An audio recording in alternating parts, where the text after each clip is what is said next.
ពូជពុងអស្ចាពូជណាខ្ពងខ្ពងងាប់គ្រប់ទិសទីយកទៅធ្វើជីលេខមួយនោះ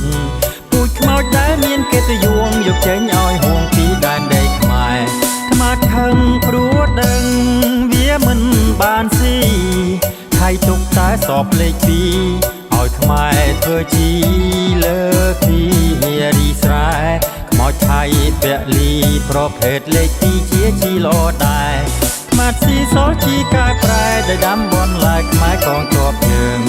សង្គ្រាមលើកមុនគុណចិត្ត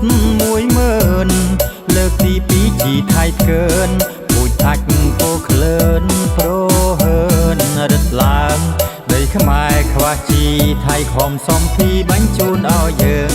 ដីខ្សងជីនឹងកាតកើងត្រៀមសុតថ្មាត់លើងស៊ីជីលេខទី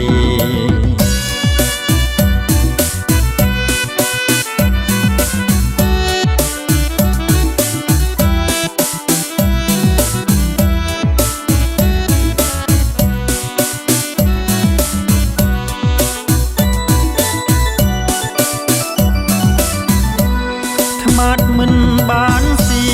សពជីលេខ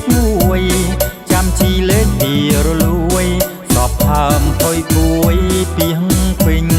គិរីរុក្ខជាតិខៀវខ្ចីគួយគុណលើដីព្រៃខ្មែរសុទ្ធជីសាកសពសល់ពីថ្មាស៊ីគឺជីលេខ2ងាប់ដូចខ្មោចឆ្កែសាច់ឈាមបៀមជាប់ទ្របលើធរណីខៀវខ្ចីខ្នងដងគិរីលើជីលេខពីរក៏គ្រាន់បាដែរចាប់ផ្ដើមក្លិនស្អុយគួយគុណមើលរួយចូលទៅហូហែជួយផ្ដោដុំនឹងខ្មែរដែរជាដែនមានស្រែរោគជីដាក់គ្មានស្គាល់ខ្មែរឲ្យច្បាស់ខ្លាំងណាស់ចាំងថ្មីកងទ័ពតោខ្លាប្រុសស្រីឆន្ទៈស្មារតីបារមី100លានកុំចាត់សត្រូវមិនឲ្យសល់នៅពូជថៃឈ្លានពានពូជខ្ទើចចចាគឺគ្មានកំពុងថ្មាត់ក្លៀនគ្មានជីដាក់ស្រែ